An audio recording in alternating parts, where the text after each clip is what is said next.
Good evening, everybody. My name is Brian Bruto. I am the Chief Academic Officer here at Avon Grove Charter School. Thank you for joining tonight as we're going to go over a lot of information from course selection for next year to graduation requirements to making the transition from 8th to 9th grade and a whole host of other topics related to graduation. As even our rising 8th graders to 9th grade need to start thinking about sort of the end goal. You'll notice that as of right now, you won't have the ability to unmute yourself or type things into the chat. So just out of the sense of trying to control the room and get through a lot of the information, I'm going to leave it that way and then periodically turn on your ability to do those things. And obviously, I will stay after for anybody who has any general questions or specific questions about their child related to course selection and graduation.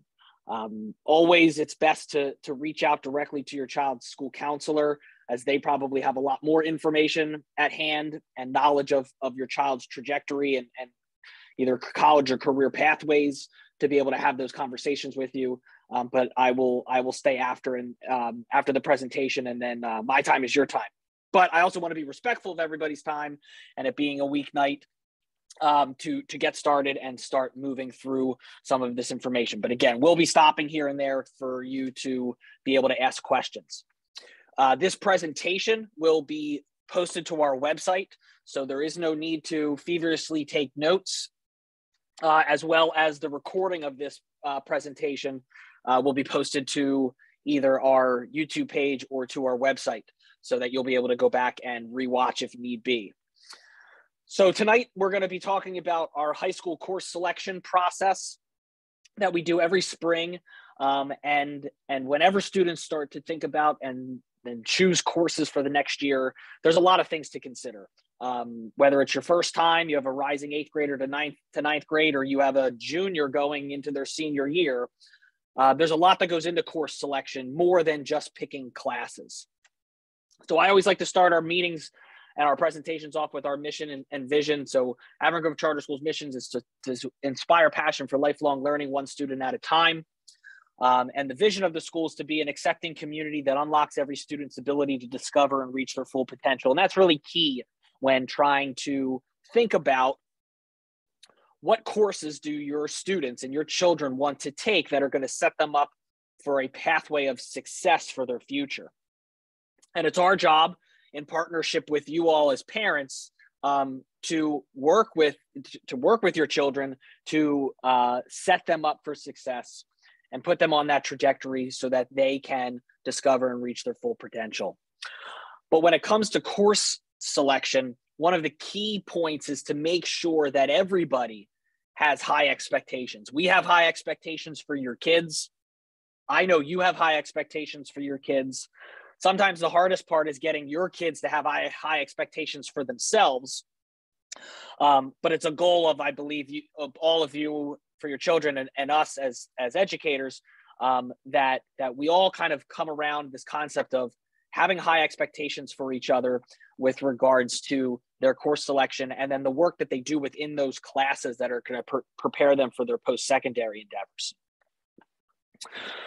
Whenever our counselors meet with our students regarding course selection, they always sort of talk about these 4 things to keep in mind. Again, whether you're going to be have a freshman student, or you're going to have a senior student next year, it's really important to have conversations with your kids during this course selection process about their abilities. What are they good at? What are their strengths? What might be some challenges or weaknesses that they have, and how that may play into what courses or course levels or career sort of oriented courses they may take or select. What are their interests? What are they interested in? What are they passionate about? What might they want to do post high school, whether that is a potential major in college or going to a technical school after high school or going right into the workforce. What are they interested in, and what can they be doing during high school that aligns to those interests? What are their goals? that kind of speaks to how do I leverage my abilities and my interests to meet long-term goals that I might have as an individual. That's sometimes hard for high schoolers to kind of conceptualize in terms of goal setting. As well as, and what we're going to talk a lot about tonight, what are the requirements? What are Avon Grove Charter Schools' local LEA requirements for graduation? And what are the state of Pennsylvania's graduation requirements as the Commonwealth? We've done a lot of work to try to align those things for our students so that as they're meeting, for example, Pennsylvania graduation requirements, they're also meeting local charter graduation requirements, and that that's aligned so that the fluidity of their high school experience is smooth. There is, I always like to start with the end in mind. So I always start these presentations off talking a lot about the end, or what are the graduation requirements, because I think it's important to understand those so that when we're talking about the course selection process, what classes we're going to be enrolling in, that we have that sort of end goal in mind.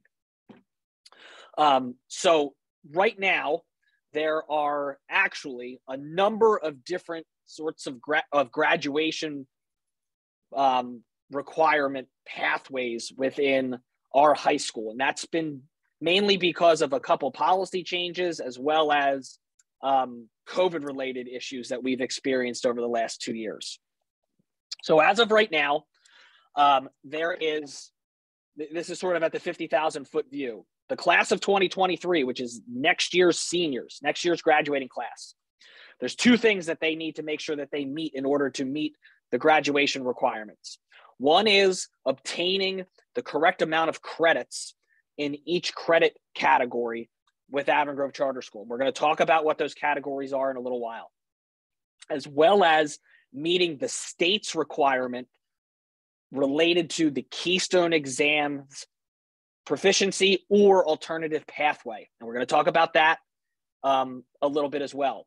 At the end of January, we held an in-depth meeting about the Keystone exams and the alternative pathways. I'm going to go over that a little bit quicker tonight. And then on our website, I'm going to pair these two videos together so that it kind of makes a little bit more of a holistic picture for parents and for students. Then there's the class of 2024 and younger and beyond. There's an added requirement. There's still needing to get all of the correct credits in the credit requirement categories. There's needing to meet the state's Keystone exam proficiency or alternative pathways, as well as a culminating graduation portfolio that includes a work-based learning experience. This culminating portfolio requirement was originally set to go into effect for the class of 2023. But again, because of COVID restrictions and businesses not allowing job shadowing to happen and difficulty aligning internships just because of COVID, our board recently passed a resolution removing that requirement from the class of 2023 and having it start with the class of 2024, which is our current sophomores. In terms of the credit amounts, so every graduating student from AGCS must earn a minimum of 23 credits in order to be eligible for graduation. And I highlight and I underline and I try to reiterate to students as much as possible that 23 is a minimum. Okay, you can take more, whether that is in additional classes within your schedule, dual enrollment classes, summer courses. There are opportunities to take to earn credits beyond 23. That's the minimum. And the minimum requirements that we have are within these category areas. It's 4 credits of English and 4 credits of social studies. That's taking an English and social studies class every year that students are in high school.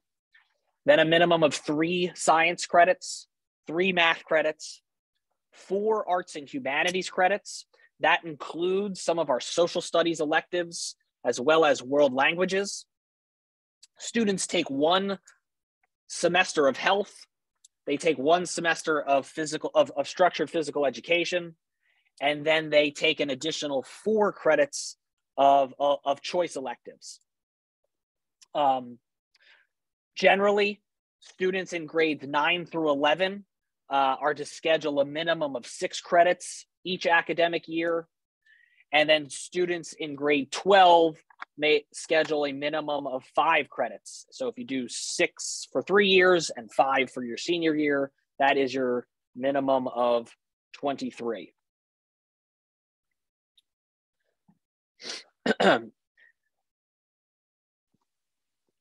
We also recently made a policy change in coordination with some IHEs or colleges and universities that we had been talking to regarding classes in the high school classes that were taken in middle school. So we have a number of students, because our State Road campus is grades 4 through 12. We have a number of middle school students who come up and take high school math classes in middle school, or take a level 1 language class as an 8th grader. And that level 1 language class as an 8th grader allows students to potentially move through up to an AP level world language their senior year, which would be level 5. We've met numerous times over the past couple of years and have spoken about this, but this is sort of the policy regarding high school classes taken in middle school with regards to them counting towards graduation and students' GPAs. So if you have a student in the class of 2023 or 2024, so next year seniors or juniors, our previous graduation policy that was in place is applicable to them. That means that all courses that were previously taken at any point at Avon Grove Charter School, so even if a student took a high school algebra 2 or high school algebra class as a 7th grader, they will display on students' transcripts. Those courses will count towards students' cumulative credit totals. Okay, so they will count towards the 23 minimum requirements and will be added into it. They will not, however, count towards their graduation requirements, meaning the required credits in a particular course area. So a student taking honors algebra 2 at the high school level as an 8th grader, that honors algebra 2 class would not count towards one of the 3 credits required for math. However, it would count into the aggregate total of credits attainable and will display on a student's transcript and will count towards their GPA. For the class of 2025, we, at that point, had made a policy change, but currently at that time had students enrolled in some of these classes.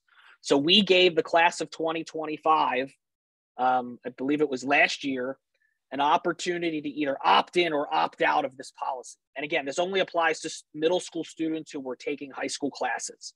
They were able to opt in to the policy as it was for the class of 23 and 24 listed here, or they could opt out.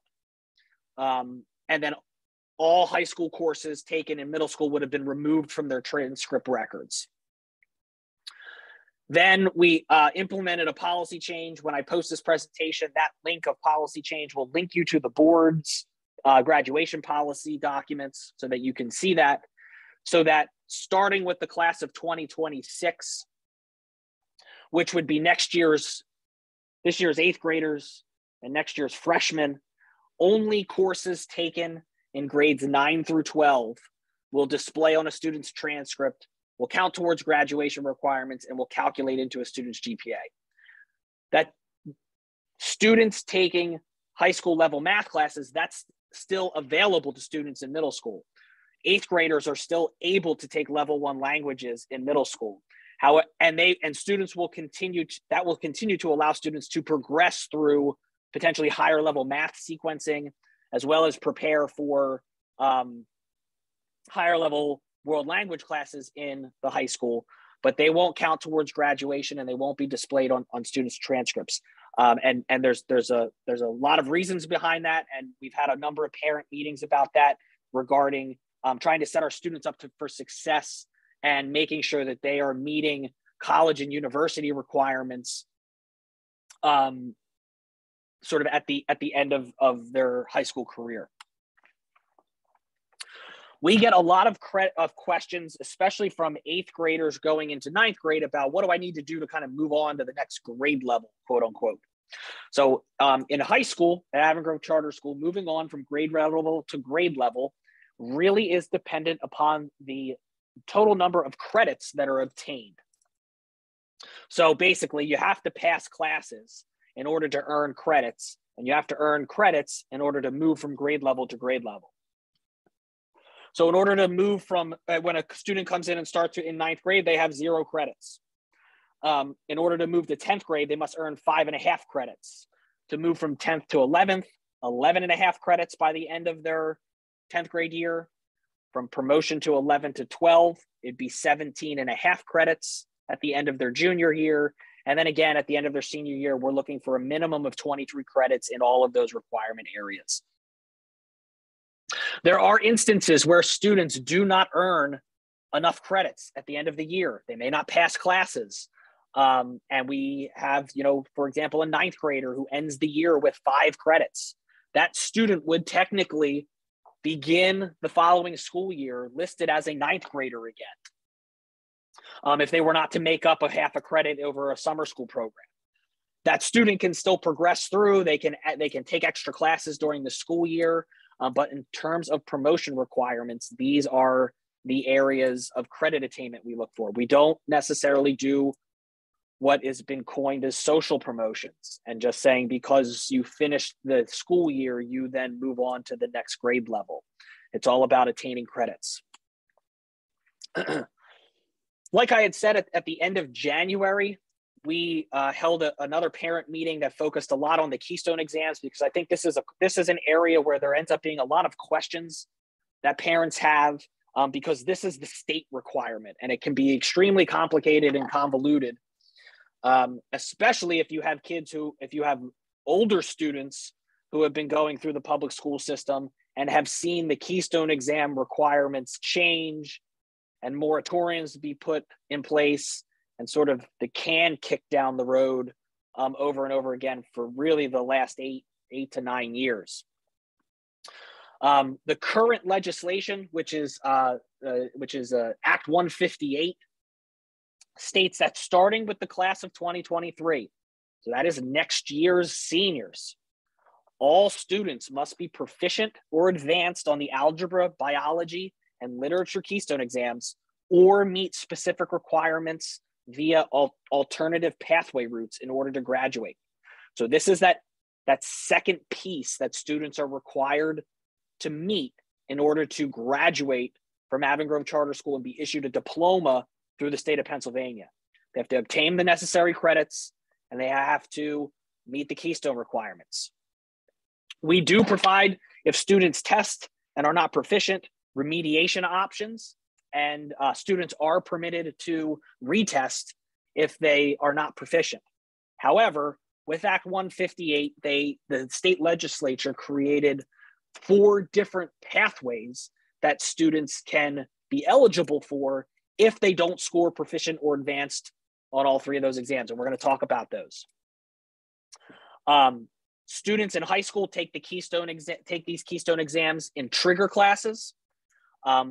For algebra, we have students take the algebra Keystone exam at the end of CAP Algebra 1, Concepts of Algebra B, or if you're an 11th grader and you haven't taken algebra. I know that sounds weird. An 11th grader who hasn't taken algebra will need to take the Algebra Keystone exam. That is a federal ESSA requirement. So all students are required, unless you're a PASA student, or you exercise your Chapter 4 rights to opt out of testing, all students are required to test. They either test at the end of specific classes related to the standards and content associated with that Keystone exam, or they have to test it in the spring of their 11th grade year. And that is then making sure that 100%, quote unquote, of students participate in the state assessments as required by the federal government and NASA. For biology, students take it at the end of our biology class, which is typically at the end of 9th grade, or if you're an 11th grader who hasn't taken biology. And our literature exam is taken in our 10th grade world literature course, or if you are an out of sequence English student, you would take it at the end of 11th grade. These scores are then banked, meaning they're sort of saved until a student's 11th grade year. And then if students are not proficient prior to the 11th grade, they will, if the students are proficient prior to their 11th grade year, they don't have to retake it.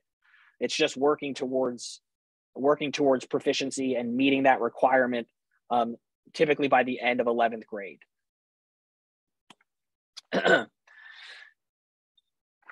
During COVID-19, in the spring of 2020, the state legislature also passed Act 136 related to Keystone exams. And this applies to, and we talked about this in that additional parent meeting in January, so I'm going to go real quick through this. This applies to any student who was in a Keystone trigger class, one of those classes on the previous slide, in the 1920 school year, when we did not have Keystone testing in the spring because we were not in school. What the state said is that they deemed a student categorically proficient if they passed the class. They were given a proficient score, and we reported our grades to the Department of Ed, and any student who had a passing grade at the end of the 1920 school year received a proficient level categorical score, which is great for kids in relation to having to earn proficiency.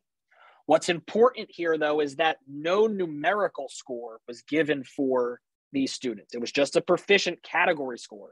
They weren't given a numerical scaled score because they didn't take the exam. And that's going to be important in a minute. Oh, went backwards. So with regards to Act 158 and these graduation requirements, it used to be that all students were expected to be proficient on all three exams in order to graduate, but that's unrealistic. And the legislature passed Act 158, which offered different pathways beginning with the class of 2023. So proficiency on all three exams is really the goal that we have. We want all students to demonstrate proficiency on the standards and the content knowledge and the skills that we expect them to attain during their academic career and within these classes. But we realize that some students aren't good test takers, or they have a bad day, or they struggle with a particular concept. And that 100% proficiency is not a realistic goal. So what Act 158 did is it created 4 additional pathways that if students were not proficient, they could sort of go through these different pathways. And as they fulfilled the requirements of one of any of these 4 pathways, then they would also be eligible for graduation. The first pathway is a composite score average. So that would be adding up the scores of all 3 of the exams. And if the students had a composite score of 4452 with at least 1 proficient score and no below basic scores, then they would be eligible for graduation. That is the piece of information of why it's important for those students who were in the Keystone exams in the spring of 2020, who got a proficient score but not a numerical score. It makes them ineligible for that pathway, because they would not have a scaled numerical score to be able to factor into their composite average. So that's that important piece for anybody who has students that were in biology or Algebra 1 or 10th grade literature in the spring of 2020. So if students are not proficient on all exams and they do not meet the composite average pathway, they can move into pathway 2, which is an alternative assessment pathway. So then what we're looking is that students pass all of the classes. That's what meeting the local grade requirements means, as well as having one of the following: a proficient AP exam score in the content area, meeting a specific cut score on either the SAT, PSAT, or ACT exams. Now, we pay as a school for all 10th and 11th graders to take the PSATs. This is one of the reasons why we pay for this. We want to make sure that all students take the PSATs.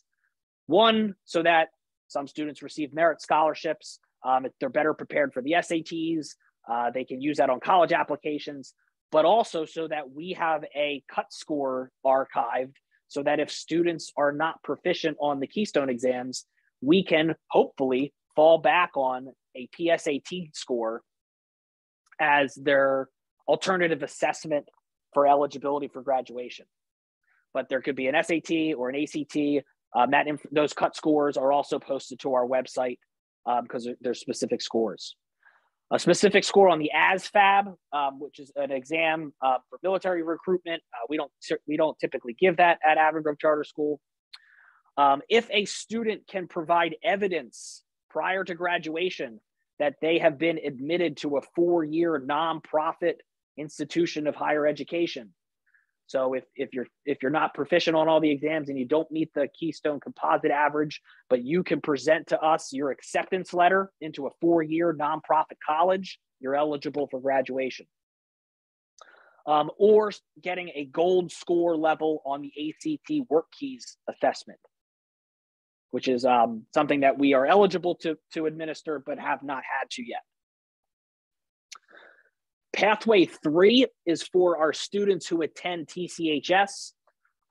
If those students are not proficient on all Keystone exams, don't meet the composite average, don't have a cut score on any of those alternative assessments in Pathway 2, as long as they pass all 3 of those Keystone trigger classes and attain an industry-based competency certification or demonstrate the high likelihood of success on a competency assessment, which are the students' NIMS and NOCTI assessments that they take as part of their technical college program, then they would be eligible for graduation. And the final pathway is the evidence-based pathway.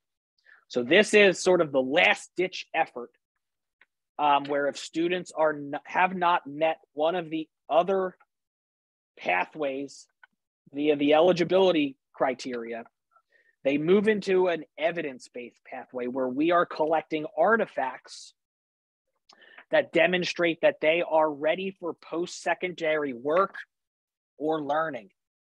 And students are required to submit a minimum of 3 artifacts.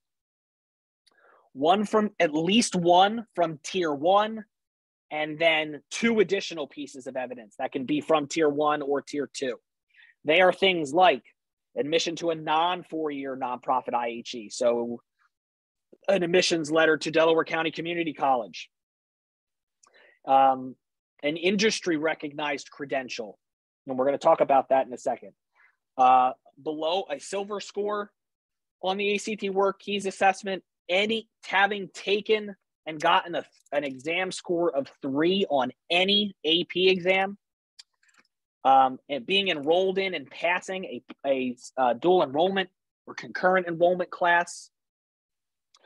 That's all of the eligibility in Tier 1. Tier 2 is having at least 1 proficient Keystone exam score, a letter guaranteeing full-time employment post-graduation. So if a student has already lined a job up, they can provide us with a letter from their prospective employer verifying that, and that's a piece of evidence.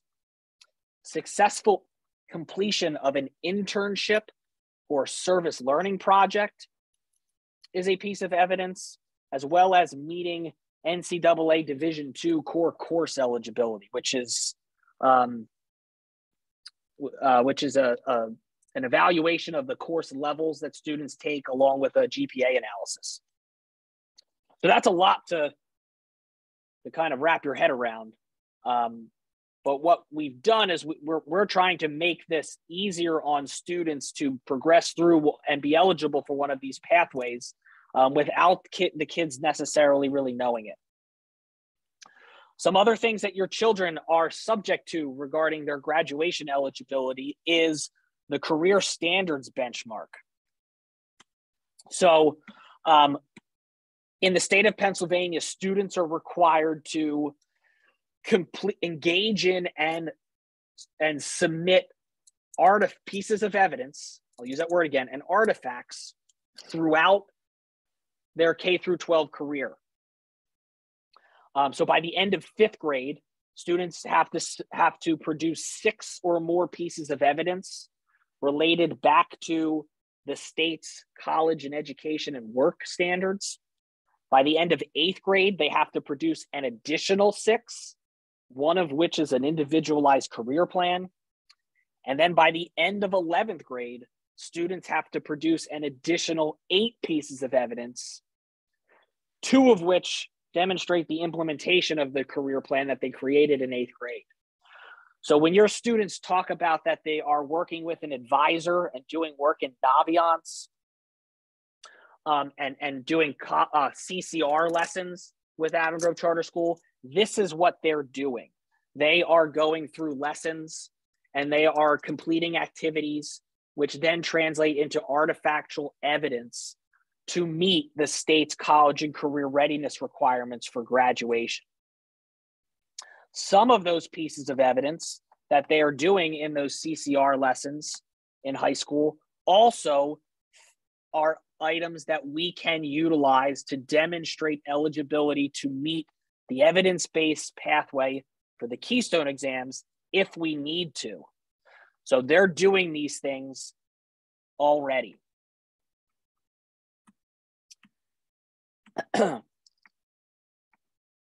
Some of the other things that we are looking at and that the school is evaluated on is the percent of our 12th graders who engage in a work-based learning experience, like a service learning project. Again, I'm going to go back to this slide. And you can see that the completion of a service learning project is a piece of evidence for Tier 2. Or an internship. Again, another piece of evidence. Job shadowing is also another eligible work-based learning experience as defined by the Department of Education. Each one of these bullet points, job shadowing, internships, community-based work programs, and service learning projects, have very strict definitions by the Department of Education that we have to follow and students would have to follow in order to be deemed having completed a work-based learning experience. So what we've tried to do is answer the question, like, that's a lot. That's a lot to wrap your head around, whether it's credits, it's graduation requirements for Keystone exams, it's college and career artifacts I need to collect, all for the state of Pennsylvania. So how do we kind of tie all of this together? And that's what what we did with bringing back sort of a pseudo graduation project at Avon Grove Charter School in the form of a college and career readiness portfolio. And that this is now a graduation requirement for Avon Grove Charter School, beginning with the class of 2024. Students have already started this process of collecting artifacts for their portfolio, which would be due at the end of their senior year, through the lessons and the activities that they have been engaging in during those CCR lessons with our teachers and with their advisors during school. So we at Avon Grove Charter School, with regards to course selection, we have a number of different levels of classes. One of the harder transitions to make is that middle school to high school level 9th grade classes. So in middle school, we have cap level classes in English. We have, or ELA, we have enriched. We have grade level, and we have core level classes. When middle school 8th graders are moving into 9th grade, this is typically the trajectory that students go into. CAP students will oftentimes go into honors level classes as well as enriched ELA students. And some grade level students can earn the prerequisite grades or teacher recommendations to move up to honors. Usually grade level and enriched level 8th grade students go into college prep classes. And then our core level students typically will either go into content level classes or elect to move up into a more rigorous class level of college prep. And on the far right, you'll see the naming conventions that we have for 9th grade in terms of honors, CP, and just world history. A typical 9th grade schedule looks something like this. They'll take 1 credit of English, 1 credit of social studies, 1 of math. They'll take 1 lab-based science class. They'll take a world language course, and then 2 half-credit electives. And that is, that's equaling between, you're coming around 6 to 7 credits. For lab-based science classes, lab science classes usually are dovetailed in a student's schedule with a study hall opposite the days that students have a lab. So, for example, a student might have biology every day, 2nd period, but during 3rd period on A days, they have a biology lab. So on A days, they would have 90 minutes of biology. And then during 3rd period on B through F days, they would have a study hall period.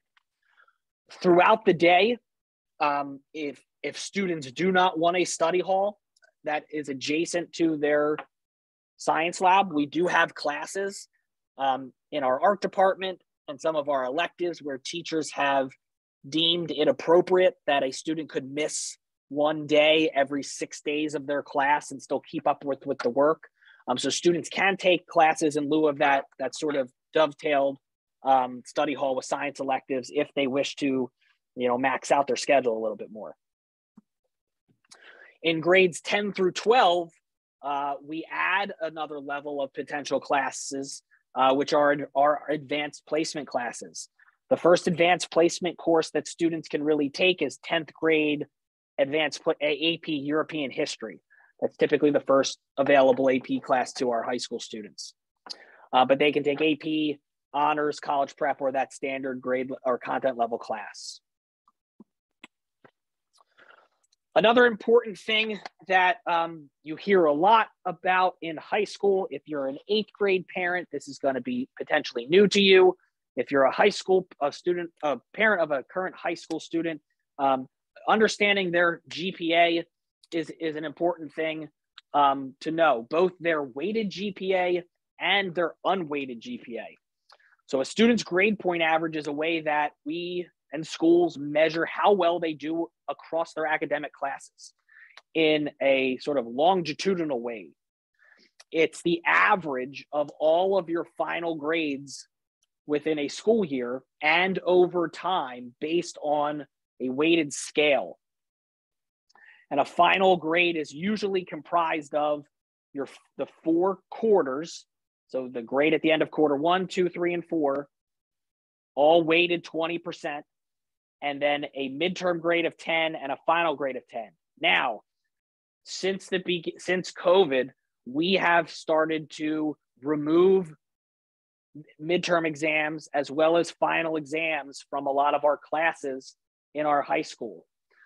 So as we remove some of those categories in terms of this sort of weighted system, those percentages are redistributed to the quarter grades.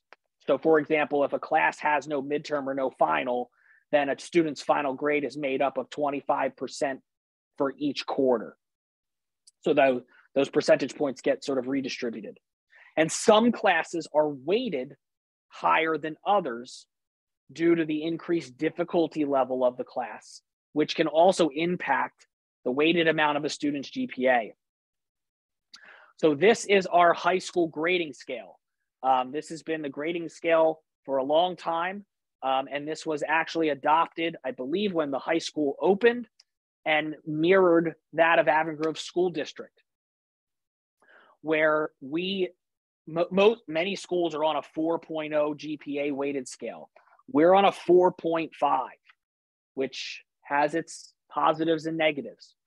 So normal college prep and grade level classes are on a 4.5 weighted grade scale. So you can see it in that rank value, where if you receive, say, a 94 to 97% in the class, your GPA quality points is a 4.0. If you're in an honors level class, that moves up a half of a point to a 5.0 weighted scale. And our AP weighted value bumps up again another half a point to a 5.5 weighted value. Now, the positives and negatives to this and the importance of understanding a student's weighted versus unweighted GPA. Because this grade scale is higher, right? It starts at a 4.5 as opposed to a traditional 4.0. That can sometimes make students' GPAs look higher than they actually are in a population beyond just Avon Grove Charter School. That's why I say it's important, and we do have this available within Power School, that students also understand their unweighted GPA. When you would strip away all of the honors and the AP weighting. Because what oftentimes happens during college admissions is college admissions officers get applications from students from all over the country. And every school, every region, sometimes different states have different GPA weighting systems. For example, a lot of New York is on a 10-point scale. So in order to create somewhat of a level playing field with regards to GPA, many times college admissions officers will strip out weights so that they can accurately compare students from different areas and different schools and different states or even different countries. So while GPA is important, it's important to understand both your child's weighted and unweighted GPA. In terms of AP course offerings at our high school, we offer a number of advanced placement courses. This year, we have students taking AP Computer Science A with an online partner for the first time. And next year, we are also going to be hopefully offering AP Physics 1, which is the algebra-based physics class with Mr. Stone. So one thing to point out, we offer both AP English Literature and AP English Language. However, they alternate different years.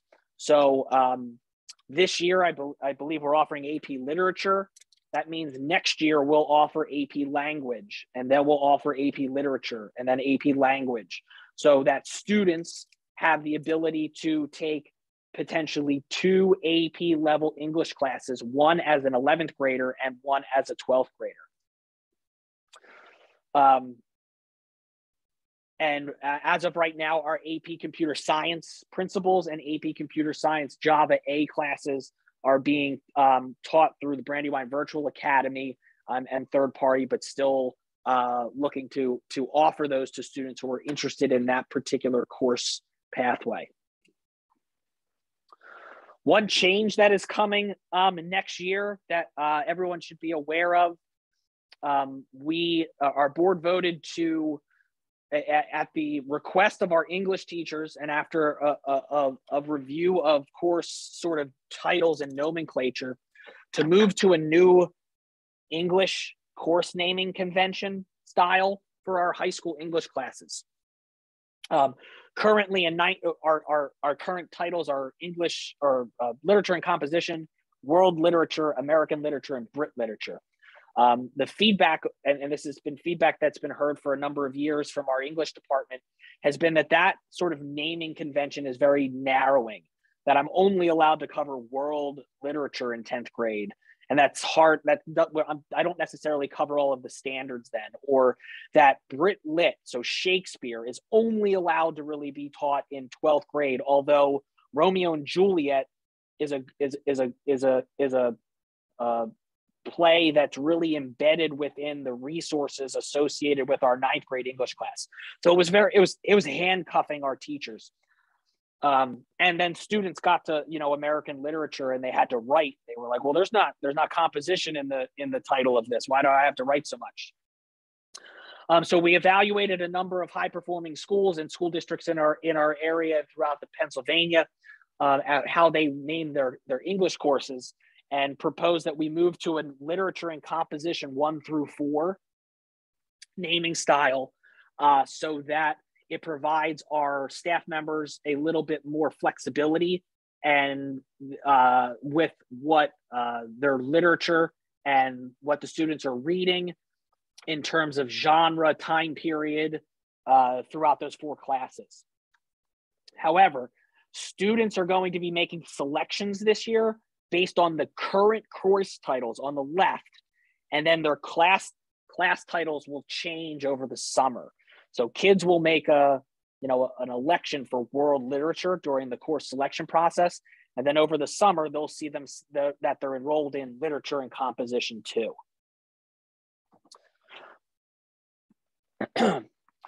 As a smaller school, and a school that has a somewhat of a constraining master schedule, we can't always provide every course every year. And sometimes classes just don't fit into kids' schedules. It happens at every school, and it makes it, and it's sometimes difficult, especially students who have a class schedule of requests in which there's a lot of singletons, meaning like they are requesting a lot of classes in which we only offer one section of. Sometimes those requests come in conflict with one another. Honors pre-calculus and AP biology are being taught at the same time, and a student wants to take both of them. Oftentimes then we have to have conversations with students about, can we choose one or the other, or what are our other options? One of the other options that we have had in the past is that we try to partner with online course providers, whether that's the Brandywine Virtual Academy out of the Chester County Intermediate Unit, direct with Edgenuity or Edgeseer or One Schoolhouse. We try to find an online course provider that can provide the students with that core course curriculum for students who have the interest, the ability, and sort of the personality in which to be successful in an online class. We don't offer online classes as an option to just free up space in a kid's day. So by like taking an extra study hall because they want one, or a senior who really wants early release wants to take online English so that they can leave early instead of taking their English class in person. So we don't utilize it for that. It's really for course conflicts that are unresolvable. Another important thing to point out to both parents and students, because this is something that comes up every year, is our withdrawal policy. So I think the easiest analogy to make here is that enrollment in courses is not a buffet where kids can kind of enroll in class and try something for a day or two, and then try something else for a day or two, and then jump to another class for a day or two, trying to figure out what they want to do. That's really supposed to be done through investigation, talking with teachers, talking with their counselors. So we allow students to withdraw from a class up to the following times and receive no grade. So they are withdrawn, and it doesn't display on their transcript, and they receive no grade prior to the 25th day of a full year class, or the 10th day of the class meeting for a semester-based class. If those time periods pass and a student says, I don't want to take this class anymore, and they've been in ceramics for 20 days, which is a semester class, they have a choice to make. They can either stick the class out or they can withdraw. However, the withdrawal will receive a W grade, either a WF or a WP, based on the student's current grade in that class. And I'll tell you that I think I've only ever seen a WP listed once. Most of the time, students request to drop classes because they're not doing well in it, or they're not interested in it and haven't done any work. So they have a failing grade then at the time of that request to withdraw. So they would receive a WF on their transcript, and that would be recorded into their GPA. This is a policy that we're discussing right now, but as it stands, this is the current withdrawal from course procedure. We also have a number of agreements with IHEs and dual enrollment partners. We have a number of students who take dual enrollment classes at Delaware County Community College. We have a non-direct agreement with Westchester University, where we have had students go up to their graduate center off Phoenixville Pike in Westchester to take classes. We have an agreement with Immaculata, where I believe actually this week is the start of our second semester dual business elective taught by Mrs. Fees through Immaculata. That's actually taught at our building in the evenings and these dual enrollment opportunities are available to 11th and 12th graders. In the course of studies, which is on our website and will be sent out after this, there's a specific list of courses that AGCS will accept as transfer and replacement credits. So like students shouldn't just go and on their own enroll in a Delaware County Community College class and expect Avon Charter Schools to accept that credit back onto their transcript or to replace electives that we expect them to take at charter. It's important to speak with your school counselors before making any decisions related to dual enrollment. And that's basically like so that students don't try to take like woodworking at Delaware County and say they don't want to take their PE class or in lieu of some other type of requirement. There's paperwork, there's an approval process, there's oftentimes AccuPlacer placement exams that students have to take, and all of this information is available in our school counseling office. So I encourage rising 10th and 11th graders to go and speak to their school counselors about dual enrollment opportunities. Also, when students are looking to enroll in dual enrollment courses, they should not do so prior to 2 p.m. Okay, we do our best that if you have if you're interested in taking a dual enrollment class, that we get students out for early release and that their 8th period is open so that they can go to that dual enrollment class. However, if they try to schedule a class at Delaware County at 11:30 in the morning, that's not going to work. They're supposed to be in school with us at that time. A number of students also take study halls. Students in grades 9 through 11 are eligible to enroll in 1 study hall period each semester. And students in grades 12 can enroll for a maximum of 2 study halls, apply for senior privilege, or a combination of the 2. And I already talked about the science labs and their study hall. So our seniors have the ability to be eligible for senior privilege, which is either coming to school late or leaving early. And there are specific requirements that our seniors must meet, including a GPA requirement. They must have the availability in their schedule. They must have available transportation, and they must have an ongoing satisfactory attendance record in order to be eligible for early release or late arrival. Again, if you have a senior for next year, have them speak with their counselor about these requirements and what that looks like. Now, one thing that is important, and we say this every year, we realize that a number of students have jobs after school. However, we're not always able to build a student's schedule around post-school obligations that they may have at a place of work or their job, or when their shift might start. So, we try to do our best to work with everybody, but if we have students who say, I have to be at work at 2:35 and school ends at 2:15, and they have to take an 8th period class for their graduation requirements, there's sometimes just not things that we're able to do. But we do try to work with students in order to be eligible to do that. Transportation is a big thing, though. We have limited parking at State Road and growing number of students in the high school. So we do our best to try to accommodate as many requests for student driving as we can, and are continuing to try to look at alternative options moving into next school year. The high school bell schedule is a traditional bell schedule. We have periods 1 through 8, and period 7 is our sort of lunch and learn period where students can eat. Our upperclassmen have the ability to sort of move through different areas of the campus.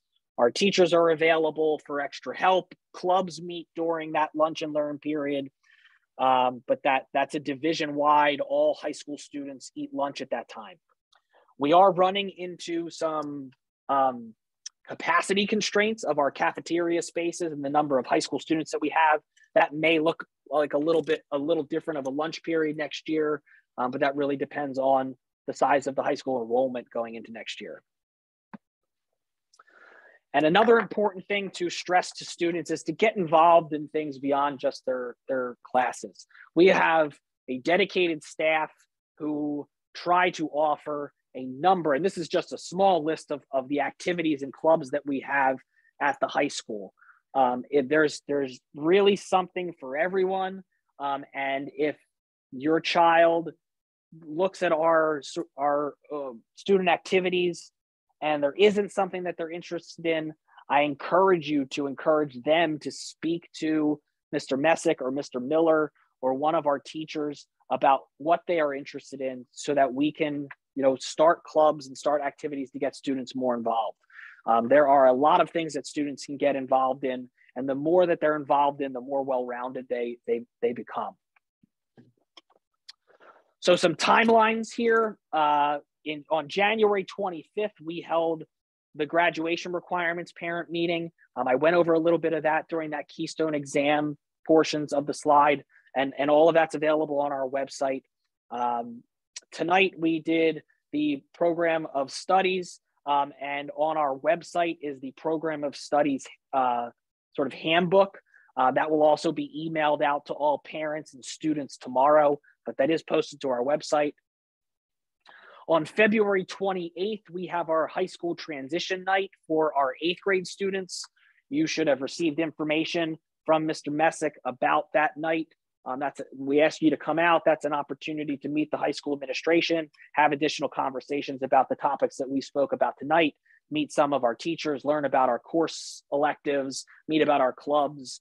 That's a good night to come and get information about the high school program at Avon Grove Charter School. From now until March 20th, teachers will be making recommendations for students for their courses for next year in their core classes, their English, their math, their social studies, their science, and we'll be meeting with students to discuss those recommendations. It's our expectation that our teachers meet with every student and explain to them what they're recommending them for and why. And that students have an opportunity to have that conversation with their teachers for their core classes. The week of March 21st is when students will be making their course selections in PowerSchool. So they'll be meeting with their guidance counselors. The guidance counselors push into students' classes and facilitate that selection process while students are in school. From April to July, we work on staffing and the master schedule based on those student requests. I ask that you have a conversation with your children to really request classes that they want to take, because if they mess around and they request courses that they're not really interested in just to be funny, it can really throw off class numbers and it can impact staffing. And it may be that, a student who's not really interested and wants to be funny and requests dance gets put in dance and can't drop dance because nothing else works in their schedule. So please make sure that you have a conversation with your students. This is a serious process. It's for their own good. It's for their future. We put a lot of work in trying to fulfill as many requests and build a schedule that's going to work for our teachers and for our students and for our school. But it starts with sort of correct requests done by the students through this process. And then schedules are typically made public and released in the PowerSchool Parent Portal the first weekish of August. So what does it look like for your students? It's a very easy process. The screenshots really haven't changed, you see, since 2017-18. So if you have a high school student that has done this before, it's the same process. They will log into their PowerSchool account, and they will be a class registration button over on the left that week of March 21st. Once they go into that, they will see groupings of all of our classes. They will see areas that give them warnings of that they haven't met or made a request for a particular area in which they're required to. They will be able to see a list of all of their classes, the classes available, as well as any prerequisite requirements. It will tell them how many course credits in this particular category they need in order to graduate. Like I said, it'll list any prerequisite information that's needed in order to take certain classes, and it will tell them if they have or have not met those prerequisite requirements, whether it's a teacher recommendation needed or it's a particular grade attained in a prerequisite course. Here's another example where in order to take painting 1, you need to have had a C or 71, C minus, in drawing 1. And if a student doesn't obtain that 71, they would not be eligible to select painting 1 as an elective. And then again, the process along with the counselor sort of walks them through and tells them how many courses they need to select in each area, as well as alternative electives if their primary selections are not able to be fulfilled. So I have talked for a long time. What I'm going to do now is I'm going to stop the recording. I appreciate everybody coming out tonight and giving me an hour of your time to go over all this information. Like I had said, this recording will be posted to the website, as well as the presentation slides, and the program of studies document is already available on the website, but will be emailed out tomorrow. I will stick around for however long you want to answer sort of general questions. If you have a specific question about your child, I really do think it's best that you follow up tonight with an email to your child's school counselor, so that you're able to get those specific questions about your child and their courses and recommendations and trajectory answered by the school counseling department. But again, I'm going to stop the recording now. If you don't have any questions, you're free. I dismiss everybody. You're free to go. I hope you all have a great night, but I will stick around for any general questions that anybody might have. And then I will